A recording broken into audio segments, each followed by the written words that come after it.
weekly bullshit podcast.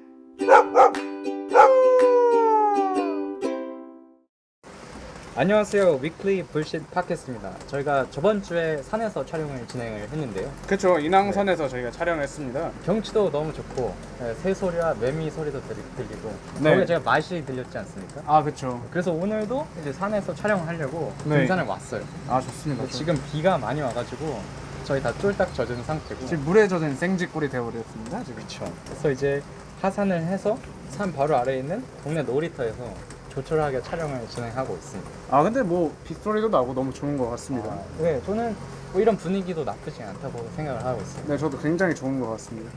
그리고 오늘은 이제 좀 특별한 점도 있는데요. 오늘 새로운 게스트를 모셨습니다. 게스트분 아카데믹 백그라운드하고 이름이나 어떤 개인 정보들 그런 것들 소개를 좀 해주시죠. 안녕하세요. 저는 나무주라고 하고요. 오늘 여기 집에 누워서 자려고 했는데 앤디 씨가 끌고 나와서 네. 비 맞으면서 등산하게 된 나무주를 하고 네. 아카데미 백그라운드는 백수입니다. 백수. 아 백스. 아, 백수입니까? 근데 이제 본인이 이 팟캐스트에서 좀 기여할 수 있는 점이 어떤 백그라운드하고 연관지어서 나는 이런 인사이트를 제공할 수 있다. 뭐 그런 점을 얘기해 주시겠어요? 제가 이제 최근에 시간이 굉장히 많았기 때문에 야. 책을 많이 읽었어요. 백수로 지내면서. 네. 그렇기 때문에 오늘 이제 여러 가지 독서 왕으로서 앤디와 이분의 말에 반박해드리도록 하겠습니다. 네, 올리버입니다. 올리버. 아 이렇게 같이 진행하는데 이름도 모르시고 이렇게 되면 좀 아, 서운하네요. 남주현 형님 너무 아쉽네요. 그렇죠. 네. 아 오늘 잘 오셨습니다. 저희가 오늘 책 얘기를 할 건데 또 나무주 씨의 인사이트가 굉장히 큰 도움이 될 거라고 아, 생각이 그렇죠. 듭니다. 오늘 이제 카미의 부조리 철학 그리고 카미가 쓴 대표작이죠 이방인이라는 소설에 대해서 얘기를 해보려고 합니다. 네. 일단 표면적인 주제는요. 절대적 가치가 부재한 세상에서 인생의 목적이 무엇이 되어야 하는가 라는 조금은 거창한 주제로 얘기를 해보려고 해요. 제가 먼저 이제 책을 소개하고 구체적인 토론 그런 거에 앞서서 일단 인트로를 좀 해드리겠습니다. 네. 좀 준비가 다들 되셨나요? 준비까지 뭐 필요합니까? 뭐 이거. 제가 오늘 이제 또 처음으로 준비를 해왔지 않습니까? 원래 이제 임기응변으로 에피소드를 네. 진행하고 그래서 이제 열심히 해왔기 때문에 좀 잘 대응을 좀 해주시면 감사하겠습니다.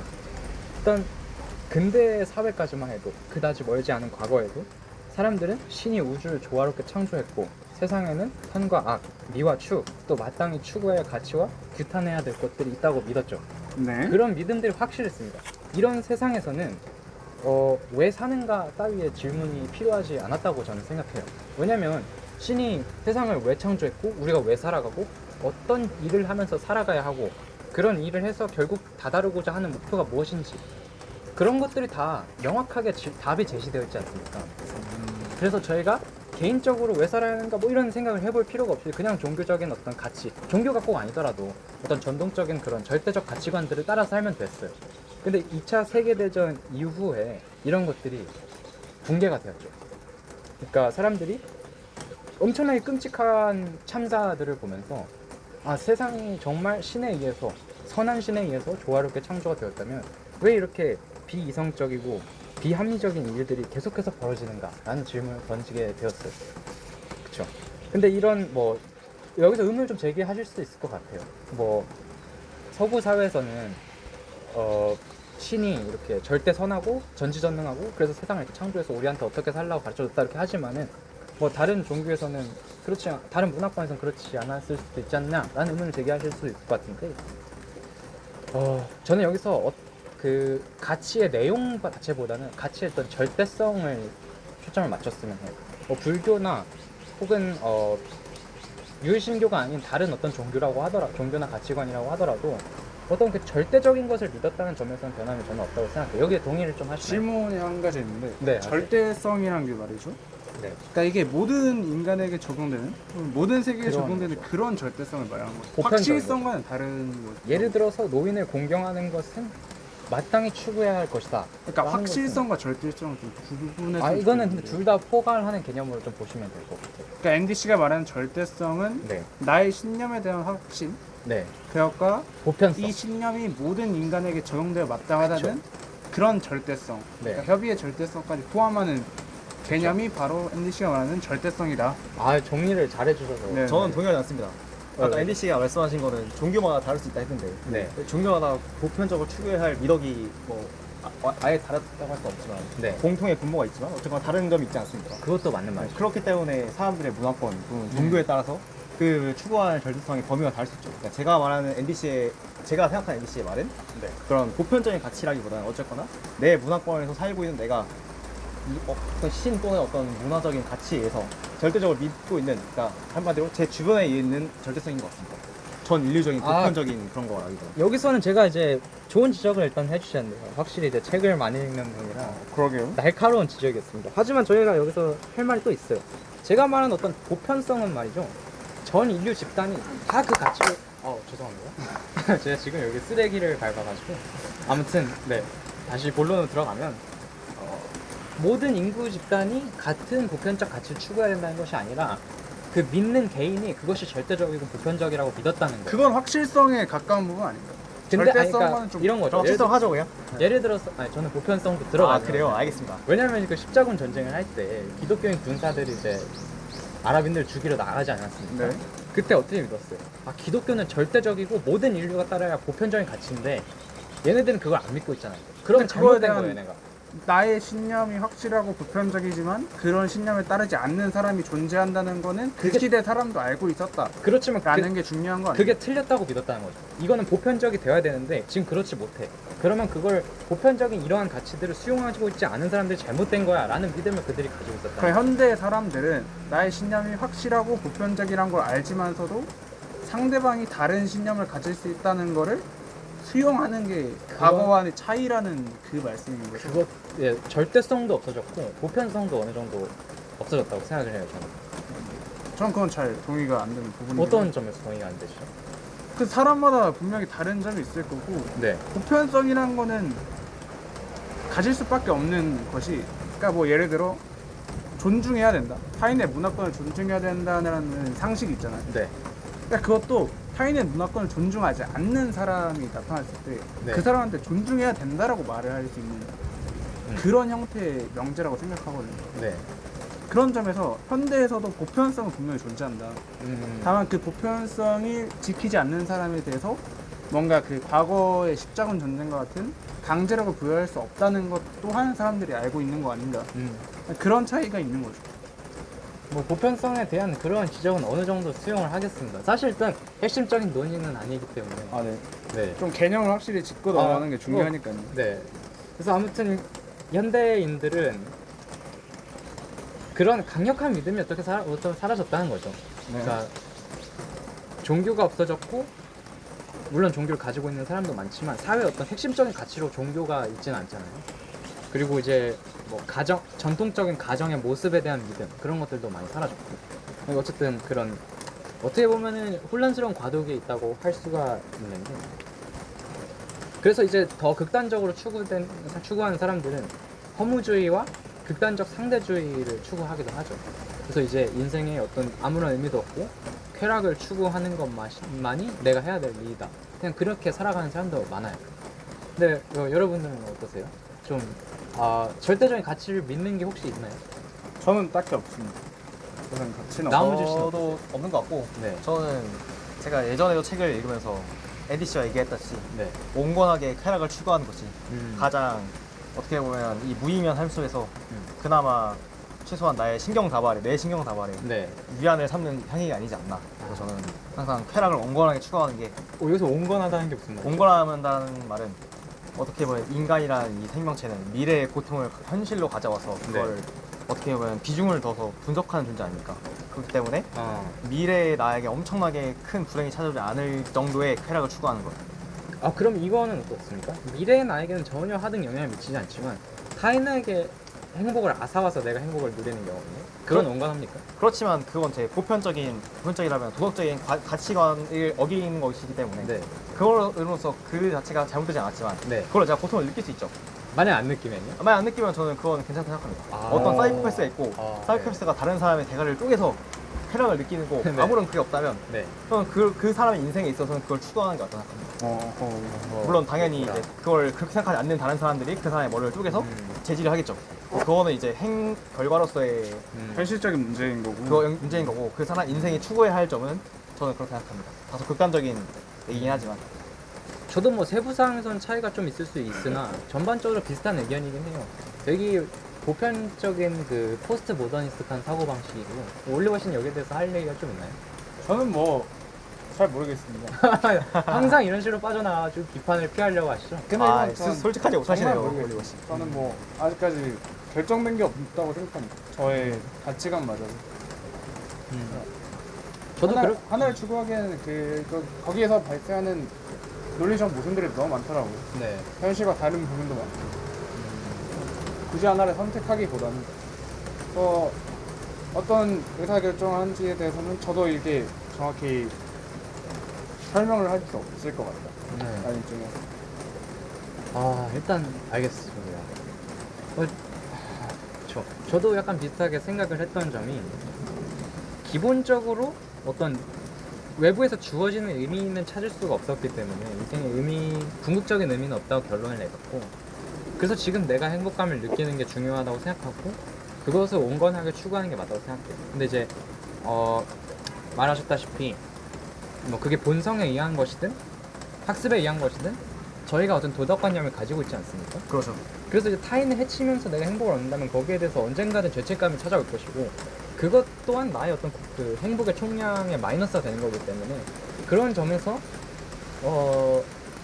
타인을 해치면서 내가 행복을 얻는 거는 온건한 쾌락주의는 아니라고 생각을 하고 혹은 더 단순하게 네. 타인을 해치면서 행복을 얻는 것이 나한테 정확하다 하더라도 네. 그렇게 하다 보면 언젠가는 미래에 제가 처벌을 받게 될 거 아닙니까? 네. 그 처벌의 고통을 지금으로 가져와서 그걸 제가 예상하고 있으니까 네. 그렇기 때문에 그 행복의 총량이 마이너스이기 때문에 그런 행동을 안 하는 것이겠죠. 결국에는 같은 그죠? 네. 전제에서 시작하는 거네요. 음. 나의 미래의 고통을 미리 예상해서 하는 것이고 그거에 대해서 어떻게 분석하는지에 따라 다른 그죠. 비중을 사람마다 네. 얼마나 두는지는 다르겠지만 다른 저는 그렇게 결론이 생각합니다. 나오는 네. 답이 안 나오는 주제긴 하죠 사실. 그렇죠. 아무래도. 네, 저희가 뭐 도덕 전공 철학자도 아니다 보니까 뭐 그분들도 사실 잘 책 읽어보면 잘 모르는 것 같고요. 근데 카미 씨는 이런 어떤 절대적인 의미의 부재 그런 거에 대해서 생각을 되게 많이 하셨고 네. 작품에 녹여내셨어요. 그래서 카미의 대표적인 철학 개념이죠. 부조리라는 것에 대해서 저희가 지금부터 설명을 할 건데요. 전에 책을 소개를 드리겠습니다. 이방인 혹시 읽어보셨나요? 저는 읽어봤죠. 두 분 다 읽어보셨어요? 엄청 유명한 책이니까요. 네. 그러면은 저희가 오늘 논의가 좀 더 편해지겠네요. 네. 뭐 기억나는 내용들이 있나요? 한번 말씀해 주세요. 이 해변에 놀다가 네. 그 아랍인이 죽은 걸 발견했는데 엥? 그거 아닌가요? 전혀 아랍을 아니에요. 죽인 거 아니에요? 아랍인을 죽였죠.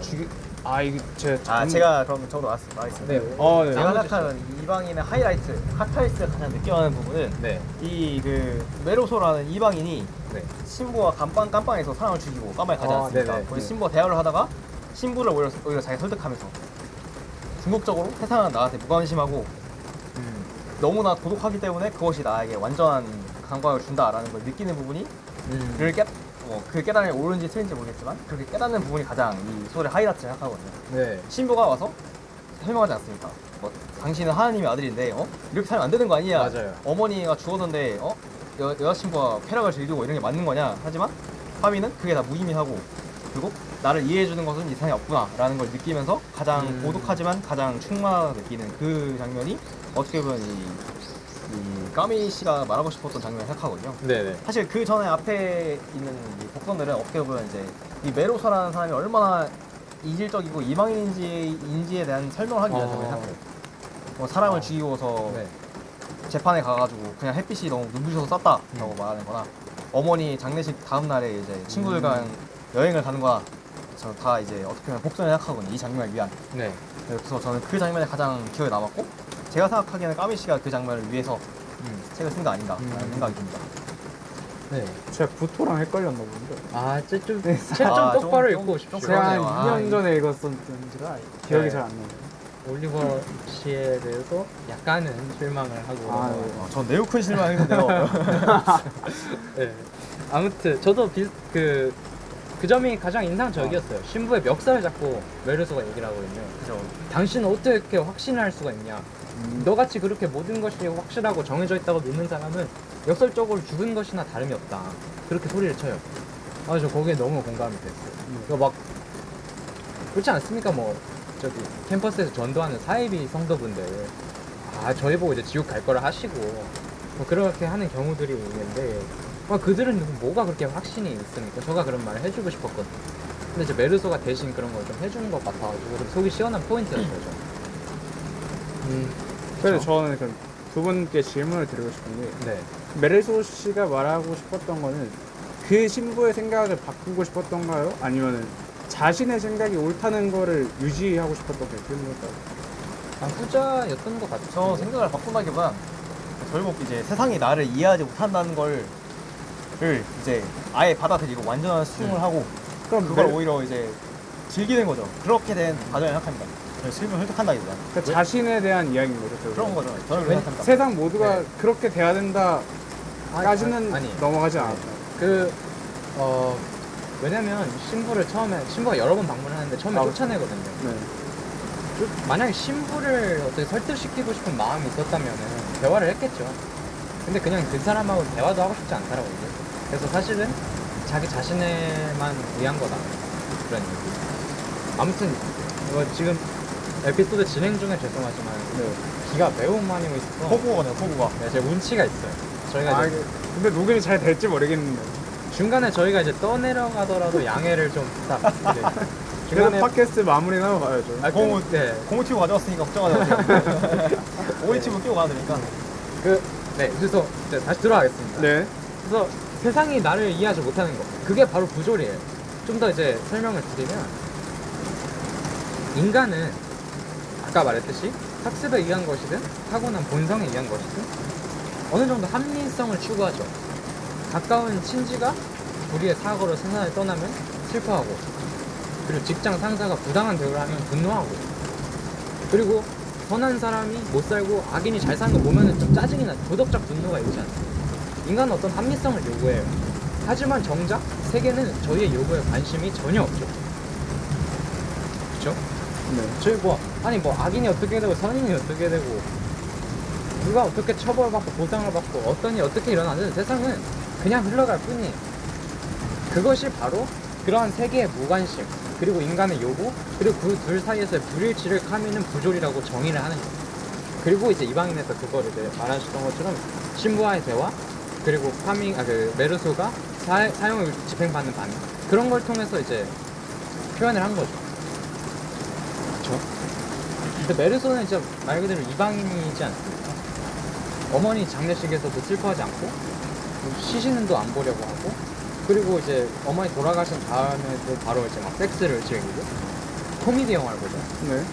얼핏 이해가 되지 않는 사람. 그리고 또 이제 여행을 가서도 아랍인을 쏴 죽이는데 왜 쏴 죽였냐니까 햇볕이 뜨거워가지고 눈부셔가지고 쏴 죽였다고. 이상한 사람이지 않습니까? 우리의 어떤 그 합리성이 거부되는 사람이에요. 그쵸? 그쵸. 근데 이제 이 사람이 사형을 어쨌든 집행을 받는데, 그 이유인 즉슨 어머니의 장례식에서 울지 않았던 걸로 미루어 보아 이 사람은 사이코패스임이 틀림이 없고, 여러 가지 정황상으로 미루어 보아서 계획된 범죄였을 가능성이 많다, 그렇게 의심을 받아서 사형을 받죠. 근데 이제 이게 사실이 아니죠. 아시다시피. 그죠? 그 사람은 어머니의 장례식을 울지 않았던 이유가 뭔지 아십니까? 배우셔. 슬프지 않아서 그랬던 거 아닙니까? 나중에 얘기를 해요.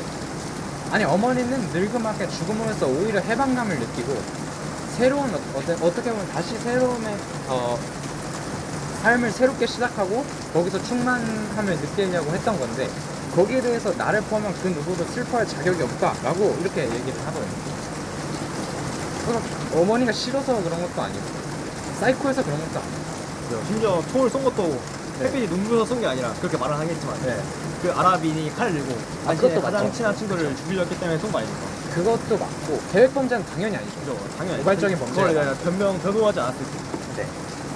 그리고 이 사람이 사이코패스인가 하면 또 그렇지도 않은 게, 그 살라마노 영감이라고 개를 잃어버린 불쌍한 노인이 있어요.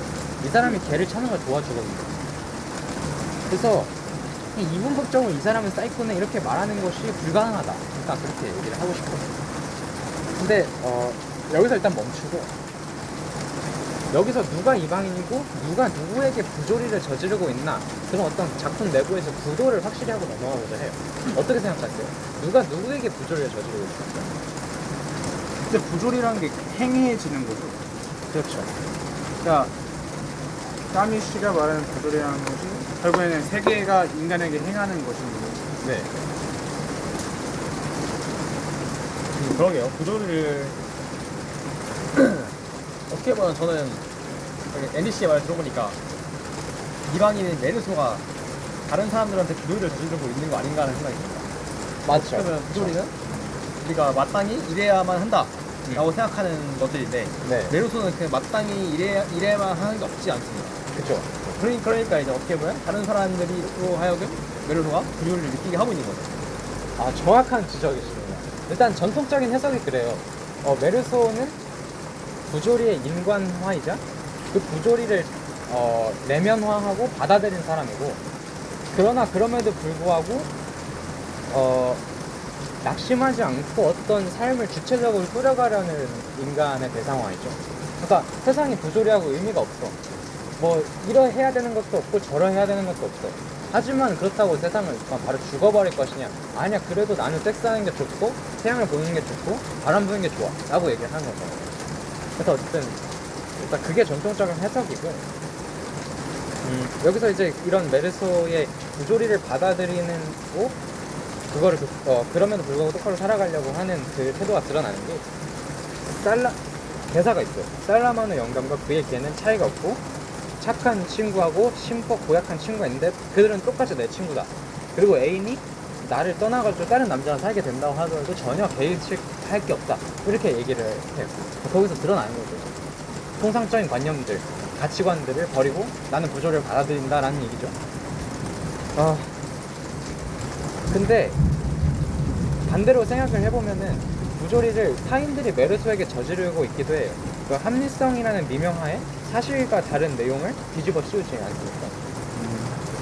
그런 역설적인 질문을 던져볼 수가 있는데, 그 합리성에 대한 기준이 개인별로 다 다를 수가 있는 것인데, 아까 말했듯이 인간이라면 다 이 가치를 추구해야 돼, 이걸 믿어야 돼 라고 말하고 메르소에게 그걸 요구하는 거는 다분히 폭력적인 일이 아닙니까? 그렇게 생각을 하시죠?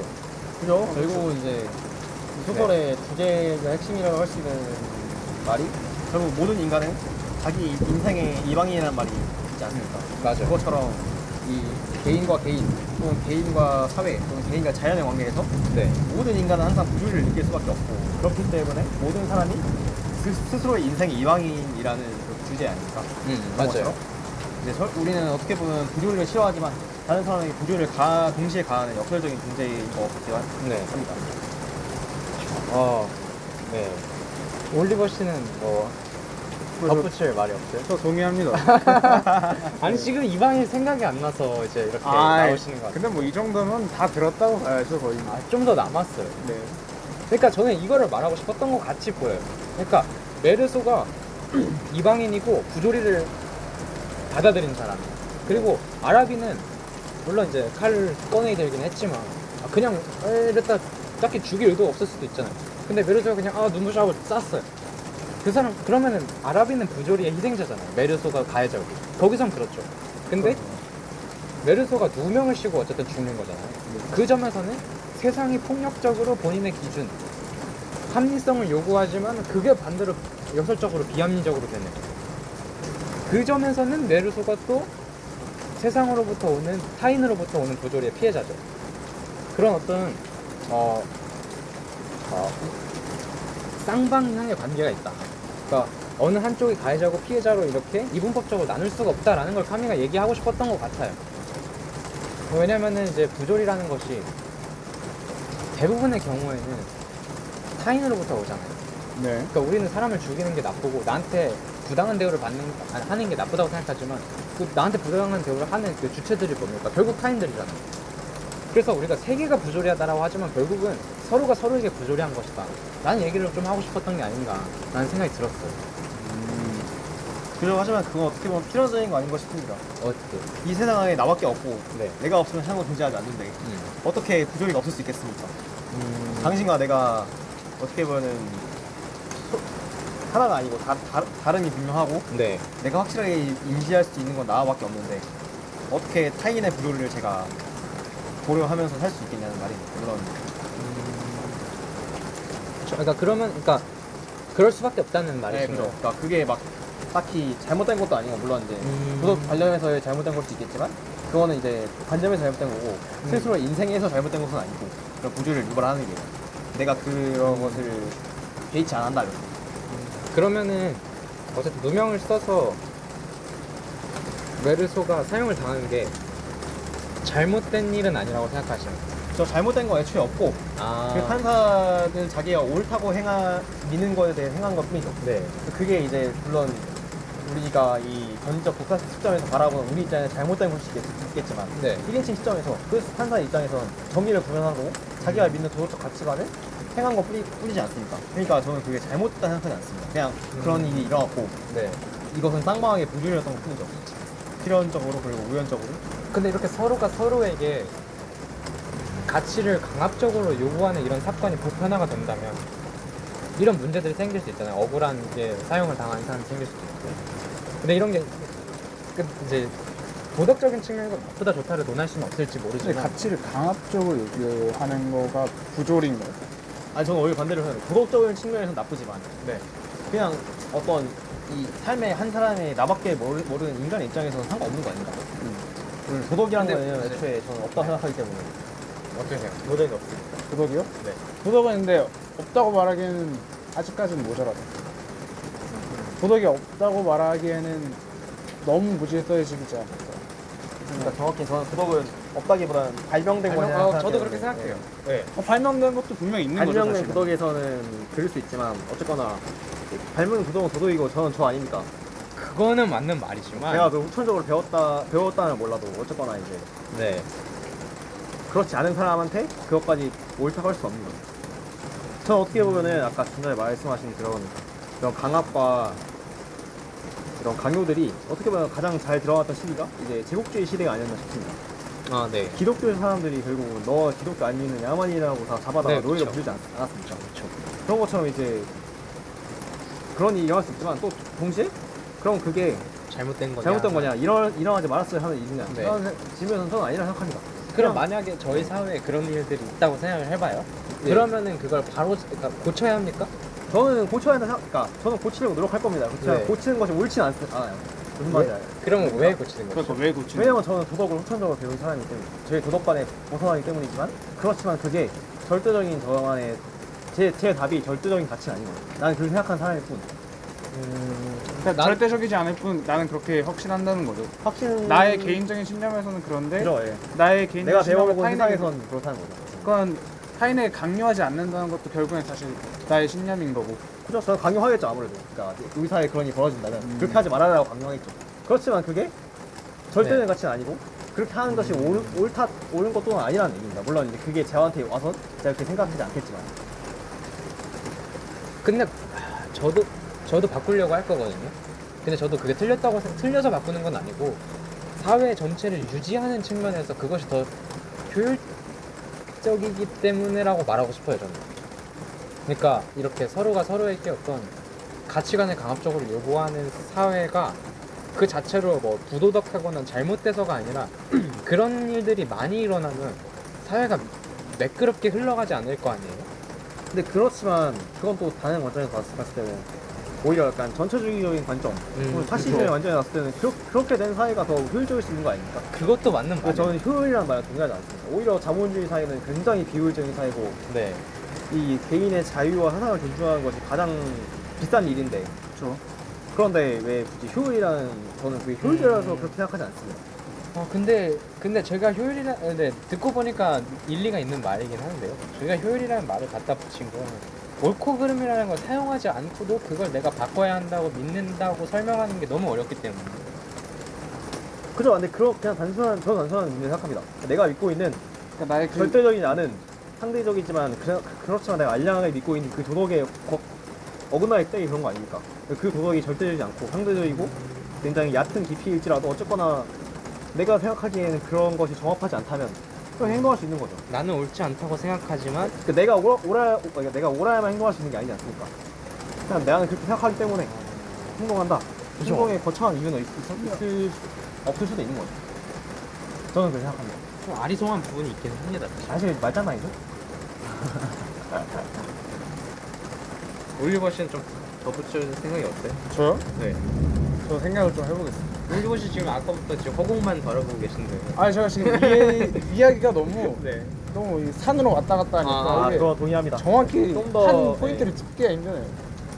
제 생각에도 좀 더 이제 네. 구체적이고 세부적인 네. 이야기가 없네. 아니, 맞지 않을까? 이게 너무 추상적으로 가다 보니까 네, 맞는 것 같아요. 그렇죠. 알겠습니다. 그러면 이 방으로 다시 돌아갈게요. 아 네. 뇌르소는 부조리의 가해자이지만 동시에 피해자고 이중성이 있고. 근데 사실 카미는 이걸 보면은 이게 잘못됐다라고 말하는 느낌은 들어요. 카미는 그런 부조리가 인간이 서로에게 저지르는 그런 부조리들이 방치해서는 안 된다는 의견을 가지고 소설을 쓴 걸로 보이거든요. 어쨌든 비슷한 생각을 가지고 계시다는 거죠, 거기에 대해서.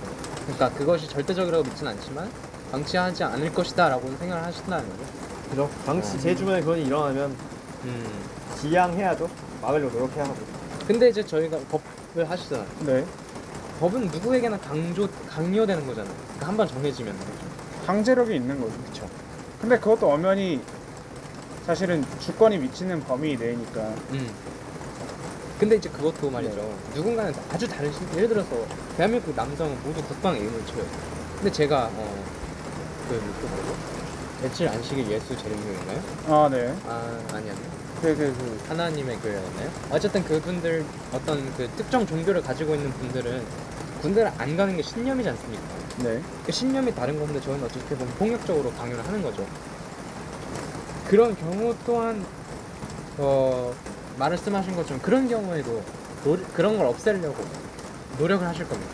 신념이 다른 사람에 대해서 한 가지 신념을 강요하는 그런 사태를 지금 이런 케이스만 놓고 봤을 때 만약에 본인이 바꿀 힘이 있다면 바꾸려 노력을 하실 겁니다. 아니요, 저는 안 바꿀 겁니다. 여기는 또 해야죠.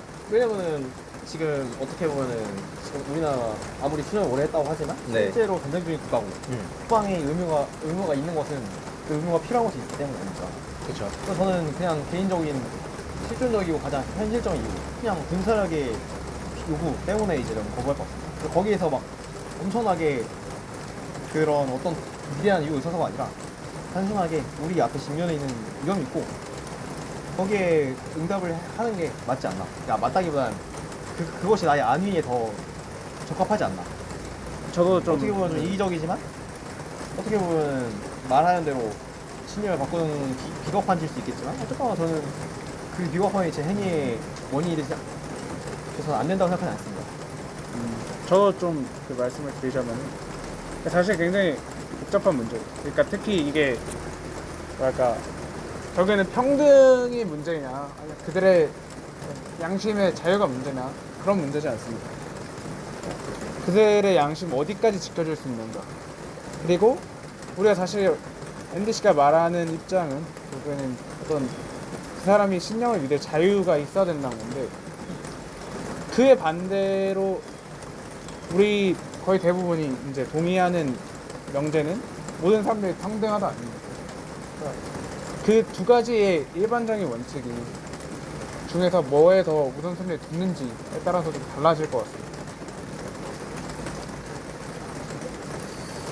그렇군요. 그러니까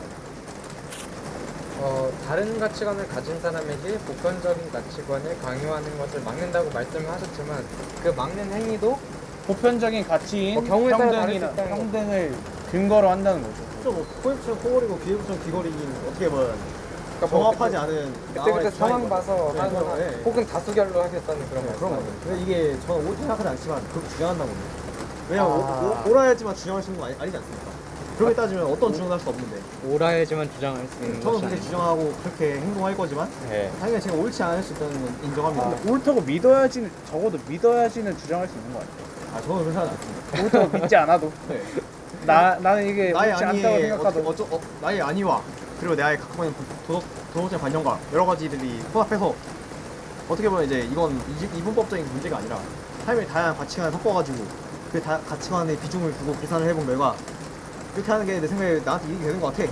혹은 이제 내 도덕에 맞는 것 같아. 여러 가지 다 생각해봤을 때 예. 그렇게 하는 게 맞는 것 같다는 거죠. 이 내 말이 진실이다, 옳다는 게 아니라. 어떻게 생각하십니까? 그러면은 좀 무서운 것 같아요. 저는. 근데 원래 그런 거 아닙니까? 근데 저는 옳다고 믿어야지는 맞아요. 제가 주장할 수 있을 거고. 내가 이게 그 문제에 있어서 저는 뭐가 옳은지 모르겠는데 그럼 저는 가만히 있어야 되는 겁니까? 저는 근데 그게 맞다고 생각해요. 아 가만히 있어라. 네. 그래서 이렇게 일단 어느 정도 동의하는 바고 알겠습니다. 네. 아 근데 너무 이야기가 산으로 가는 것 같아. 네. 일단 이거 뭐 도덕과 부조리 얘기는 여기까지 하고 네. 좀 그 소설의 마지막 글을 좀 얘기를 하려고요. 그래서 메르소는 말이죠. 삶에 의미가 없다는 사실로부터 오히려 위안을 받은 인물이고요. 그리고 그는 사형 집행 전에 아까도 말했다시피 신을 받아들이려는 신부의 거듭된 제안에 분노하며 확신의 차이는 너야말로 죽어있는 것과 같다 라고 소리를 쳤고 그 세상에서 느끼고 생각해야 할 일들이 일련의 법칙처럼 정해져 있고 내세와 구원 따위도 뭐 의상과는 상관이 없이 정해져 있는 거라면 그야말로 주체성 없는 죽어있는 것과 같은 다름없는 그런 상태가 아닌가 그렇게 얘기를 했어요. 그래서 그는 세계의 무관심을 다정하다고 표현을 했고요. 자신에게 주어진 마지막 순간을 감각적인 것을 동원해서 즐기면서 살아냈죠. 이렇게 끝이 나는데 그냥 그런 거죠. 인생에 뭐 외제적인 의미는 없다. 그냥 내가 이왕 태어났으니까 나한테 주어지는 이런 감각들을 그냥 마음껏 느끼면서 살아. 어떻게 보면 약간 쾌락주의적인 그런 결론으로 끝이 나는 걸 보이는데 이 결론은 사실 저는 마음에 안 들거든요. 약간 자위하는 것처럼 느껴져요. 인생에 의미가 없으니까 그냥 햇볕이나 쐬면서 그냥 룰루랄라 하고 살자라는 것이 너무 성급한 결론처럼 느껴진다는 거죠. 인생에 정말 의미가 없을까? 그냥 찾기가 어려운 거 아닐까? 라는 생각. 너무 빨리 인생에 의미가 없어. 그러니까 이렇게 살 거야 라고 너무 빨리 결론을 다다른 게 아닌가 라는 생각이 저는 들었어요. 물론 저도 아직 인생의 의미를 찾지 못했지만 저도 그럼 언제쯤 해야지 이르지 않다고 볼 수 있어? 그건 모르겠어.